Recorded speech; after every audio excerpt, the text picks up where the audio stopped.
pada kesempatan ini saya akan membahas tentang bagaimana menurunkan berat badan ya. Tetapi sebelumnya saya ingin membahas mitos ya. Saya lihat zaman sekarang orang suka sekali menimbang-nimbang ya. Berat badan di timbangan yang biasa itu ya. Padahal itu tidak menjadi patokan lagi sekarang ya. Jadi banyak orang yang hari ini turun sekilo senang sekali, padahal itu sebenarnya airnya saja, kandungan airnya dalam tubuh yang berkurang, atau besoknya nimbang naik sekilo sedih, padahal itu karena dia minum banyak air aja ya. Jadi itu bukan patokan lagi. Patokan untuk sehat zaman sekarang bukan berat badan ya, tetapi komposisi tubuh ya, itu yang paling penting. Jadi yang target yang kita kejar itu adalah bagaimana kita buat komposisi tubuh kita itu dengan kadar lemak serendah-rendahnya dan kadar otot setinggi-tingginya. Itu yang dicari, bukan penurunan berat badan sebesar-besarnya. Itu salah ya.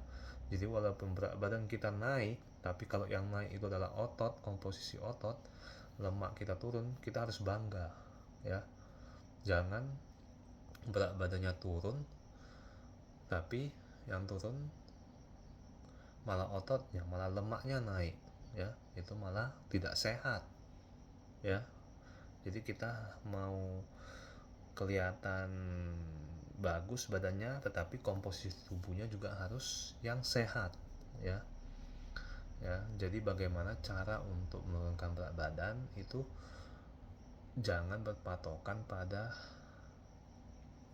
berat badan di timbangan ya, tetapi kita pakai ada timbangan khusus ya. Itu bisa mengecek komposisi lemaknya dan komposisi ototnya itu. Nah, sebelum ke caranya, kita harus tahu dulu sebenarnya tubuh kita ini ya. Tubuh kita ini ada namanya basal metabolic rate. Nah, BMR itu adalah 70%. Jadi semua makanan yang kita makan itu energinya itu 70% dipakai oleh BMR. Jadi kita nggak ngapa-ngapain aja, kita nggak gerak, kita nggak olahraga, itu tubuh kita udah memakai kalori yang kita makan sehari-hari 70%. Untuk apa? Jadi basal metabolic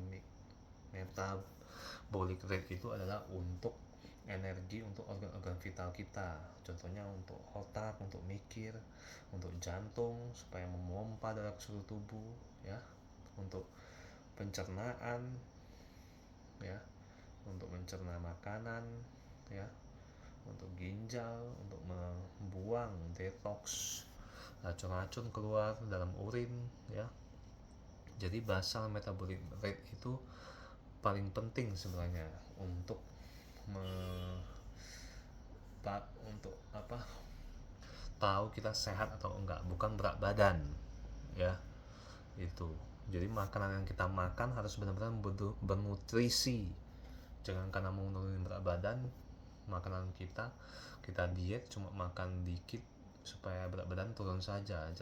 Jadinya tidak ada energi untuk basal metabolic rate untuk organ-organ vital kita ya. Jadi malah berbahaya dietnya ya. Nah, kemudian 70% itu ya. Kemudian baru 15%-nya itu namanya NEAT, non exercise activity thermogenesis. Apa itu? Jadi non exercise activity. Jadi contohnya seperti kita kalau ke kantor jalan kaki ya, atau kita bersih-bersih, sapu, ngepel ya, kita ke lapangan, aktivitas. Yang penting aktivitas sehari-hari yang bukan olahraga. Nah, itu 15% kepakai energi dari makanan yang kita makan ya. Kemudian baru 10%-nya thermic effect of food. Nah, itu baru dari pembakaran makanan-makanan yang kita makan. Itu paling tinggi itu kalau kita makan protein ya. Jadi kalau protein itu membutuhkan energi yang besar untuk kita gunakan, kita cerna, kita serap untuk menjadi energi ya. Makanya kalau mau kurus itu sebenarnya paling bagus makan protein ya, karena kalori yang kebuang juga banyak ya untuk mencernanya itu ya, dibandingkan lemak apalagi karbohidrat ya. Kemudian terakhir baru exercise activity thermogenesis cuma 5%. Nah, jadi banyak orang yang salah kaprah, orang kira mau turun berat badan energi paling banyak yang dipakai itu dengan olahraga. Salah ya. Padahal tubuh kita hanya menggunakan energi hanya 5% untuk olahraga. Ya, 70%-nya tadi kan BMR, basal metabolic rate, untuk semua organ-organ vital. Kemudian 15% untuk jalan kaki sehari-hari ke mall gitu ya, 15%, baru 10%-nya dari makanan, 5% doang untuk olahraga. Bayangin, berarti selama ini mindset orang yang bilang nggak apa-apa lah aku olahraga, udah olahraga balas dendam makan yang banyak, nggak apa-apa lah nih, nanti juga hilang nih dengan makan, dengan olahraga. Salah ya.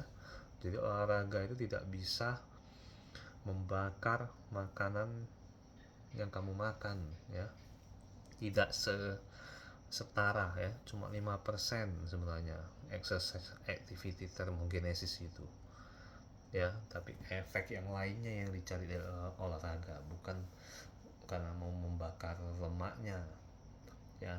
Dengan olahraga itu kan kita secara otomatis membentuk otot ya, apalagi olahraga resistensi ya. Sementara otot ini kan untuk menyimpan gula berlebih supaya tidak menjadi visceral fat di perut ya. Dengan tidak ada visceral fat di perut, otomatis kan metabolisme kita bagus semuanya, jadi BMR-nya juga terjaga ya. Jadi ini semua saling berhubungan ya. Walaupun exercise itu energinya sedikit, tapi efek ke organ-organ vitalnya bagus, otomatis basal metabolic rate-nya juga jadi bagus ya.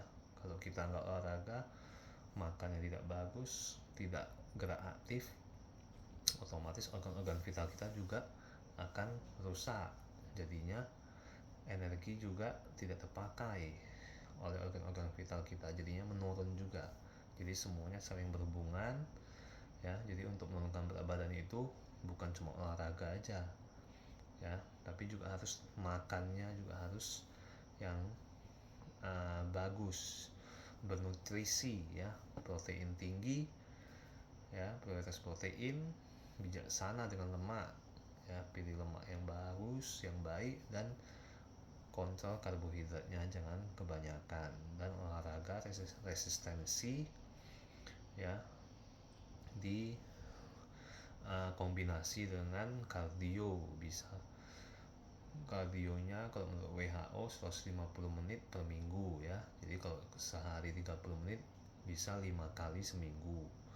Kalau esensinya bisa selang-seling ya, jadi 3 kali seminggu ya, itu udah cukup. Tapi dengan syarat nadinya itu ya, nadi pada saat olahraganya harus di rentang pembakaran lemak ya, 65-85% ya, seperti yang sudah saya bahas sebelumnya itu. Jadi sudah jelas ya, yang jadi faktor utama bukan penurunan berat badannya, tapi bagaimana komposisi tubuh kita yang baik dengan tinggi otot dan kadar lemaknya serendah-rendah mungkin. Jadi otomatis metabolik tubuh kita basalnya bagus, penggunaan energinya juga maksimal, jadinya apa yang kita makan semuanya bernutrisi, keserap, dan tidak berlebihan. Jadinya berat badan juga otomatis tidak naik dan berat badan menjadi ideal itu ya. Yang non exercise activity juga itu kalau bisa jalan kaki minimal 8.000 langkah sehari, bisa menggunakan cek menggunakan smartwatch itu ya. Terus dynamic effect of food, makannya yang tinggi protein ya, karena itu paling bagus untuk memakai energi ya. Terus yang exercise activity magnesis tadi ya, olahraganya itu. Oke, semoga bisa membuka mindset dan bermanfaat. All is well and pay it forward.